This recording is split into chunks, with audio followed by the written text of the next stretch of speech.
we got a hotel? They wanted to do Big Marsh Island at one point. Yeah.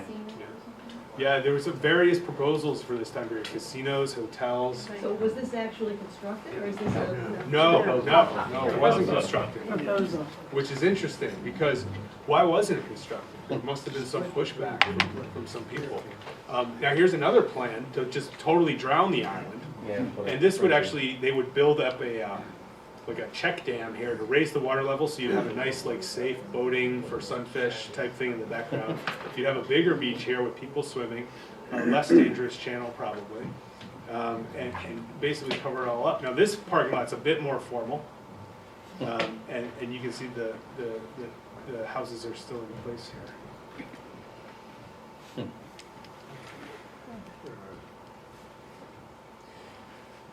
This is around the same time period.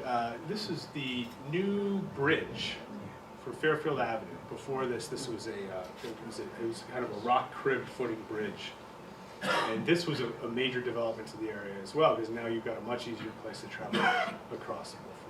You can see some of this marsh back here. Here's That's Turney Turney Creek, Creek, yeah. and you see how wide it is. All this was marsh in that area. I don't know if at this point in history, if this is too early for the boat supply or the refilling station that Kay Williams had in this area. I know Bruce Hubler was telling me he had a little station here where they would pull up his kids and fill up their gas cans. On that same note, I took a tour around with Bruce, and he pointed out that I think that these are boats here, and there used to be boats moored in Ash Creek. And in his memory, it was actually deeper than it is today. The Ash Creek was actually several feet deeper and much easier to boat in than it is today. They used to take boats back up into Turney Creek and all the way up to this area. They could get under the bridge at a certain point in the tide. And interesting story, when I think when he was, his wife could correct me if I'm wrong, but when he was 6 years old, his mother let him take the boat out into the Sound and all the way down Jennings Beach to see a friend and back. So that was, and there used to be a lot of water skiing. There used to be a lot of water skiing here too. Folks would come out into this area and ski around. Also around this time, the boundary between Fairfield and Bridgeport became an issue. And this is where the line was drawn. This is not the official survey. This is some, I'm guessing some junior guy in the Bridgeport newspaper with a red wax marker or something saying, okay, I gotta get this story out on deadline. So I wouldn't take this line exactly as to be the exact line. We have a drawing in the back that shows the exact location. But this is interesting. A lot of folks don't know that about half or more of the barrier spit is in Fairfield. Tom, did you know that? Sorry. Yeah, Tom knows. Tom in the back there knows that. And the other half is Bridgeport, which is really interesting. That we have, I think there's an interesting point to be made about this. That people, okay, let me start over. That ecological systems and natural systems don't care about political boundaries, right? People make political boundaries on the landscape. So the shape of this landform doesn't care where the boundary between two towns is. It just does what it's going to do based on natural forces. So that's a real lesson in how we need to manage these systems, that we need a lot of cross-municipal, cross-agency, cross-jurisdiction, working with our neighbors at every scale to effectively manage these systems. If we share an estuary and one half, is a good steward of it and one half is a bad steward of it, it's not going to be successful. We need both sides to be cooperating and measuring their efforts together. Now, I'm not trying to suggest that that's not happening here between municipalities. I'm just saying this is an important principle in the way that people relate to their landscapes. That your yard may drain onto your neighbor's yard. So that's a good reason to keep your gutters clean, right? Those types of things. This works at every scale. No boat marina yet there. Yeah, so here we are in the early 50s, before the boat marina again, and you can see, how am I doing on time? You're fine. Interesting. Okay. We're happy. Go ahead. Oh, this one's. So now look at this here. Okay, so you got the Great Marsh Island. Now, does anybody know what this is? Another title. The old, it's hard to see in the back, I'm sure. Penfield. This is the old Penfield Mill dam here, okay? Even at a higher tide, you can see it. Do you have a sense of whether this is at high tide, medium, low tide? I think this is about mid-tide, because Yeah, I okay. can't see that road here, Right. and I can't see the other, I can barely make out the other half of the mill. Yeah, and you have that huge expanse of what looks like tidal flats that's out in Yeah. front there. Yeah, well, this is interesting, because this is before the jetty, right? Right. So when you look at a high tide at that point, and a lot of the nautical maps show the sand spit in a similar form as today, but when you look at the mid-tide, look at this. Yeah. You got a yeah. whole tidal creek coming out here. Mhm. Look, also interesting is you see Kaposi Park at this point was pretty thinly treed. It wasn't like a heavy shrubby area like it is today. Actually, the deed that came with that property said it should be kept somewhat clear, I believe. And then you can see that there was quite a bit of vegetation out here into the sand spit. And you can see this long flat out here. And I understand that kids in the 50s and 60s would actually, this would be a place where they would swim. An interesting thing that came with the marina is when you dredge the channel and you make a deeper channel and you start to lose your sand, which I'll explain later, you get a dangerous current through here. At this point, the current was this was much more shallow. This was a much safer system. It didn't go straight out into the sound, it took a right turn along the beach. So even if you got a little stuck here, you would float down the beach. You wouldn't go straight out. That's an important point. Yeah, and now keep an eye here. This is where the marina went in. This is one of our oral history interviews. This is, I think this is Wayne. Yeah. Yeah, Wayne here. You don't have to raise your hand if you don't want to. You don't look like this anymore. This is Brian. Oh, Brian. Brother. This is Brian. Oh, He's not looks here. similar. Yeah. So this is Wayne with his uncle. His father. His father here, with your uncle, Nice with catch. a Nice catch. with a nice stringer of fluke. The Wow. location of this here is actually right here. There used to be an old like marina bait store, right? And this is that shot right here. So this is kind of what that area was before the marina went in. Yeah. Now here's the marina, okay? Here's the jetty, here's Jennings Beach. This is the full plan for the marina. This isn't actually what exactly was built, but it's similar. What they did is they in order to build the marina, they had to dredge out a lot of tidal marsh, and they put that marsh up, I believe, in surrounding areas to make high ground and flat ground for parking. Drove over it, maybe added some sandy material too to grade it out with better soil structure.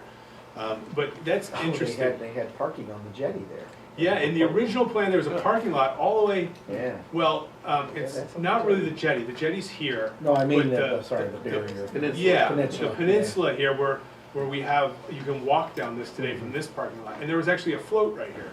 So you could have parked here and maybe you could put in a small boat in this area. And some type of, maybe this would have been the gas filling station, I'm not sure. That was the original plan. Plans change, right? So here, back to this, back to the barrier spit here. I want to show you a comparison between 1934, 1951, and 2011, okay? This is, I think, an important point in terms of future stewardship of the area. Here in 34, there's no jetty, and you've got a big sandy beach right here, okay, coming across.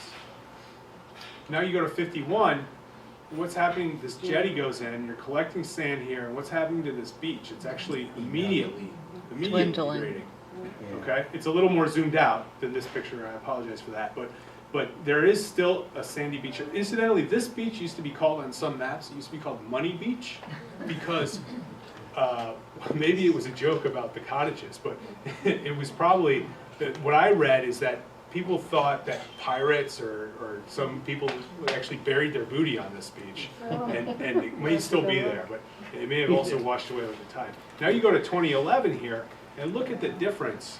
Look at all this sand that has collected back here behind the jetty, and look at the absence of sand. If you go out there today, this is not sand, this is hard cobble here, okay? Now, a few months ago, Steve Danzer and I gave a presentation with an ecological plan for this area after a lot of work and a lot of studies. And it's interesting what we have here. If you go back to those glacial perspectives that we showed in that first animation, What happens with dunes and sandy beaches is they tend to move back over time. As the seas pound on them and the sea levels rise as glaciers retreat, those beaches get pushed back by wind and waves and erosion and water. And what we have in our modern day today is basically a static relationship with dunes. There's nowhere really for this dune to go. If this dune went back, it would just kind of fade into the marsh, and we wouldn't have anything here. An interesting point is that this dune also protects the marsh area on the inside of the estuary from wave action. And if it did not protect from wave action, we would probably see the loss of a lot of the salt marsh in the estuary.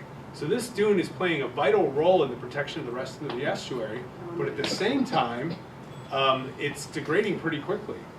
The sand material on it is becoming more and more coarse because you lose the fine stuff first, and what's remaining behind is the cobble. So it's less recreation friendly. There's less material, and there's less, and frankly, it's getting more dangerous because now you've got a steeper drop off into the sound. So it's an interesting comparison of those three time periods. We'll have to look again in 2030. We'll look after Sandy. Yes, and Sandy is a Right great now, example. we'll look at right now because it's very different. If you see what I happened, was just there. Sandy picked up all the sand that was in the front of the dune and it moved it to the back. Yes. And now you see the level of that dune Yes. is maybe 2 feet lower than it used to Yes. be. Yeah. So it's getting flattened out. Yes. Good point. Now, this is an important part of the presentation. ACCA is a fantastic organization. They weren't the first organization. There was an organization before that called ACA, Ash Creek Association. And they were formed by some concerned members of the community about a few different issues. They were concerned there was duck hunting actively going on out here that they thought was dangerous for their kids. Oh, All these ducks that we attract, you ever hear the term attractive nuisance? So we attract them to our great habitat and then we shoot them on the way out. I still have a bullet hole in my front window, You did? right on the, facing the creek. Oh my gosh. Yeah, so that was not their only activity. And full disclosure, I'm a hunter myself, and I don't have anything against hunters. But in cities, it might be a little dangerous. Anyway, so these folks, they fought hunting. They did a lot of work with trash cleanup and debris removal from the upper section of the creek. Now, you notice there was a theme in my presentation earlier where I was saying, well, people are getting more dominating of the landscape and altering it more and more and more, and now we're proposing to, we made a marina, great. We almost developed the Great Marsh Island. All these houses are coming in, all this development is happening, greatly unchecked. Well, this was a group of concerned citizens who decided we need to put a limit on development in this area because we're at risk of losing the natural resource. Environmental activism that these folks took part in, this is a great scene. I think this is just north of Fairfield Avenue. Is that right? Is this just north of Fairfield Avenue? And you can see all this debris back it's here. Black Rock, right in the. Phyllis, Ash Creek. Phyllis, Oh, are you in the excuse me, this picture? is just south of No, Fairfield but Avenue. it might. Yeah, yeah, just south of the Post Road. Yeah, excuse me. This is just south of the Post Road. And I think this is this filling that they were trying to stop of this area? Yes. There was some filling going on here to build new houses, actually encroaching on the waterfront. And in some cases, they were able to stop that. There's also a lot of debris removal north of the Fairfield Avenue Bridge. A lot of dumping that had been going on up there. When I say Fairfield Avenue, that's Post Road. And then between there and Brewster Street, where the Bullard's place was, there's a lot of debris. These folks were very active in removing that. Around that same time period, we saw on a grander scale policy coming in at the federal and state level. In 1967, we had the Clean Water Act. In 1969, the Tidal Wetlands Act. In 1974, I think, right, Tom, the Fairfield Conservation Commission was established. 1980, the Connecticut Coastal Management Act. So these folks were at the original ACA, were at the cutting edge of kind of a growing environmental consciousness that was going around in the country in response to some of this development and what we were seeing its impact on our natural resources. These policy acts are very interesting. In some of our research, we think, well, okay, well, it's a law or it's not a law. Well, in reality, government and law is very complicated. Regulations are very complicated. There's a lot of interpretation that goes on. There's a lot of bureaucracy. So how would you like to be the first person to go into a room with a powerful developer who's building a new house and have to say, you can't do that because you can't fill a wetland? That's a very difficult job to do. And not only is it difficult to do, but there's a lot of uncertainty in it. Like, are you going to get backed up? What can you say? What can you not say? How do these things come to pass that they are suddenly accepted? And in reality, it can take decades and sometimes a generation for these things to be fully embraced. Right now, I think the full construction and design industry, which I'm a part of, we all know that if we're going to do work in an intertidal zone, we need a permit for that. That wasn't true 20, 30 years ago. It may not, I mean, frankly, sometimes it's not true today. But without environmental groups watching out for this, and without a shared responsibility between the federal, the state, and the local people, that's a very weak chain. So there are a lot of people that initially had to enforce these laws and regulations that had a very tough time in a lot of awkward moments. In 2003, we see the formation of the Ash Creek Conservation Association. I'll just read the mission here. The mission is to advocate for the protection and restoration of the Ash Creek tidal estuary. Being on the board of directors of the Gowanus Canal Conservancy in New York City, I know mission statements are very important, and we seem to rewrite ours every year. But this is, the wording here is important: protection and restoration of the Ash Creek tidal estuary. Key words there. It's not saying anti-development. It's not saying anti-this or anti-that. It's just saying let's protect and restore the estuary wherever we can. There were a lot of milestones and accomplishments that ACCA has achieved over time. You received designation of Ash Creek as a wildlife sanctuary. Actually, we didn't. We didn't do that. Oh, I wish we excuse me. did, but we didn't. Yeah, sorry. Oh, you didn't? No, we didn't do that. Yeah. We like it. We'd like to, but we Yeah. didn't. We're on our way. You're on your way to Yes. receiving. I think that was a mission. I think it was a Yes. mission. Yeah. Oh, okay. Excuse me. Yeah. And yeah, I wish Catherine, my project manager, was here for this. 'Cause But the she could second one is explain. true. The second one Oh, good. we Okay. were a catalyst for. Yes. The Great Marsh Island ownership was transferred from developers to a land trust to be kept as open space permanently, which is a pretty important activity. There's also a lot of work with docks. Docks are a very hot topic in Connecticut because if you think about it, historically, most of the parcels on the waterfront had a dock access. So to suddenly say you can't have a dock to landowners is a tough argument to walk. But there's good rationale for it. If everybody built a dock, you'd have dock proliferation and the entire estuary would be full of docks. So how do you decide when a dock's okay and when a dock's not okay? ACCA's done a lot of work to establish that in the area. There was the utility bridge that went across the estuary. At one point, those at Fairfield Avenue, or post Fairfield Avenue, at one point they were proposing to put in big cables above ground, and the organization fought to put those below ground. Also a lot of habitat repair activities, and that's part of the restoration part of the mission. From time to time the sand spit gets trampled or something happens to it, it needs to be restored. There's a lot of support for using native plants, and recently some of the work that's been done on the master plan has specified more of that. 32,000 beach grass plugs is no small accomplishment. Another important aspect is the beach cleanup and just generally getting community members out in the estuary. So what are the results of this first ACA and now ACCA and all these regulations and things? The results is that you have a pretty good system intact today. You have moments like these on the beach where you can still get out and kind of see the tide rise and fall. You've got great intact low marsh, especially Spartina, but some high marsh Spartina as well.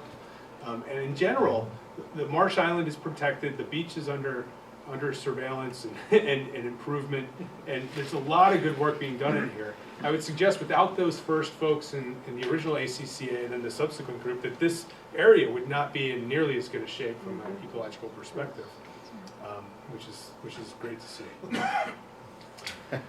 We also have, across the history of time, another important force, a damaging force, which are hurricanes, nor'easters, and storms.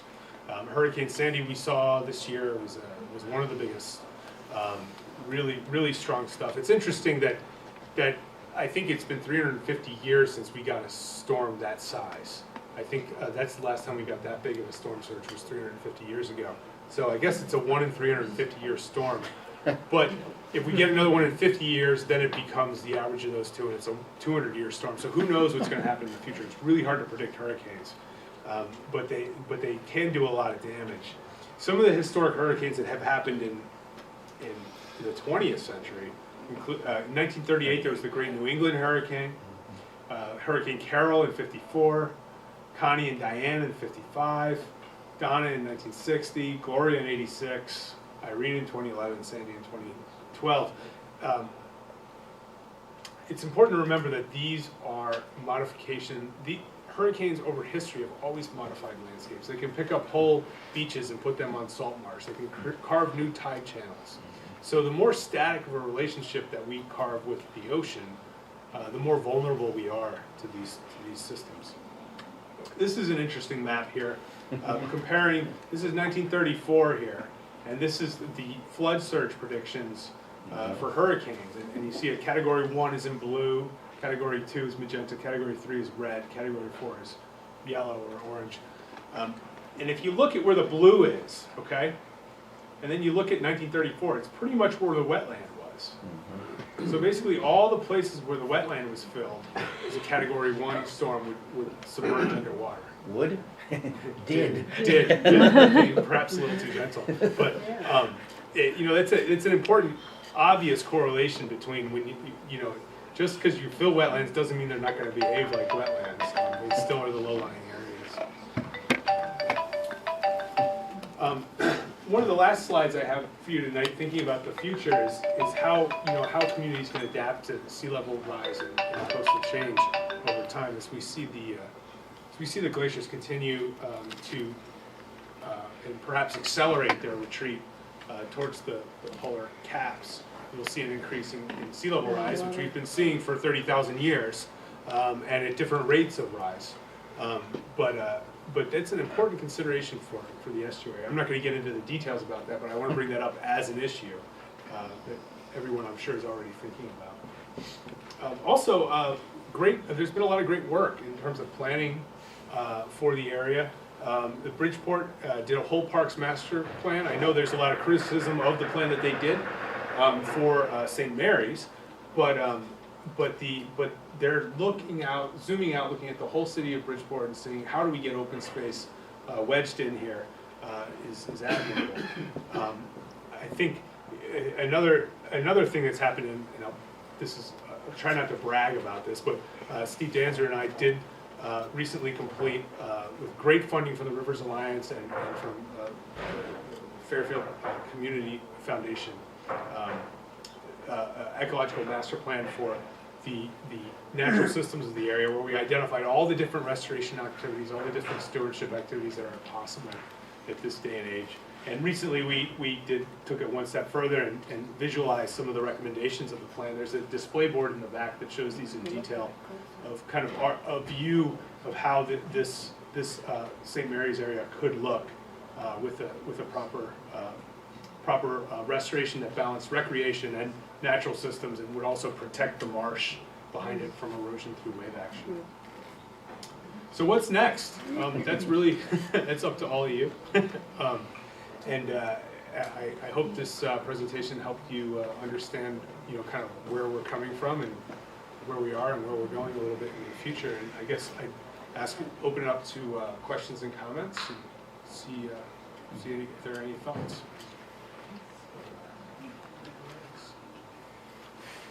It's a great presentation. Oh, fabulous.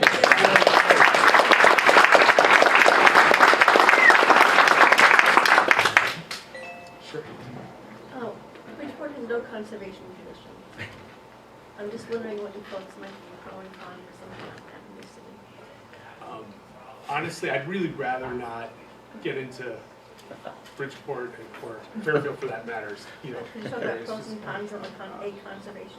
Well, I will talk about the value of citizen groups and the value of local government. You can't just rely on the Fed and the state to do everything because it's too big of an area. You can't expect that. So, you know, active local government and active citizen groups like ACCA or the Fairfield Conservation Commission can only benefit a system, I imagine, if it's in their mission Because statement. now decisions are made by planning and zoning. Which doesn't. Yeah, I don't know if ACCA, if anybody would want to speak to that issue. I think Michael Aurelia, where is he? Michael? Oh, I'm sorry. here, but I don't want to speak to it. He doesn't want to speak about it, okay. Well, it is, I'll NRC speak. has. I mean, I'll something speak to it. that's- It can be yeah. good or bad. As we know, commissions in Bridgeport, you know, it depends who's on them, okay? So, yeah, it sounds like a great idea in concept, but in actuality, it's who sits on that commission, okay? And how does that, commission get filled? So, So it's a political issue. it's, yeah, it can be good or bad, Sure, in the back. Does Metro North have a commission too? What's its status in terms of environmental pressure or presence? I mean, it's such a huge force. I know Metro, I don't know the details of Metro North's involvement exactly in Ash Creek Estuary. I know they do have, best building practices and groups of people on their staff that specialize in construction design and development and monitoring. But, these big, I would say, big organizations, big government organizations like Metro North is huge. They act a lot like big ships in the Navy. They don't turn on a dime. They really set a course and they follow that course. So for them to be attentive to local situations, it really takes local level influence and good science and thinking in order to kind of tell them to change course and plan ahead. Brian, do you want to talk a little bit about the Fairfield Metro Station? was You just met gonna with, ask. you met with the consultants for that, so you and Steve. Sure. Okay, Um, and what are they planning to do in terms of the restoration there? Because it's kind of incomplete, as you Yeah. showed. So the Metro North, as part of their project, said they would develop a lot of Spartina marsh, a lot of marshland along the edge of the creek. They also said they would build an upland restored area. An important part of, just shout out if I'm missing something you want to hear, but an important part of a restoration plan is that there's this thing we use in the field called adaptive management, which is no matter what you put on a drawing, no matter what you say you're going to do, you got to adapt to it in the field, and you got to figure out how to do it as it goes along. So in order to achieve success, you normally have like a 5-year window to complete a project. Now they just completed the first year of the project, and they're monitoring the status of the project right now moving forward. And if they don't get the Spartina established very soon, or if you start to see unwanted plants come in, then it's on them. It's their responsibility to make that happen. And Steve and I did go out and meet with their consultants to talk with them about their project, and they were abundantly clear that it's a work in progress, be patient, and they'd appreciate, frankly, everybody's, if you see something out there that's of concern, to let them know so that they can address it immediately. Things like invasive species, if any of you know what like Phragmites are, Phragmites is, if you start to see that out there, the earlier you catch it, the less money they have to spend to get rid of it. So it's in their interest to listen to So who local do government. you call? Ghostbusters? I think ACCA would be a Yeah, good first contact stop. us, contact us, and we'll Okay. get it to the right people. I'm over there fairly often. It's coming along nicely. It's better than the pile of dirt that it was with tractors years ago. Do you know anything about the land trust? They asked about land trust, how much control they have over monitoring the island. I know they're doing a Phragmites project in Westport. They're just starting. Do they actually have anything to do with the Ash Creek?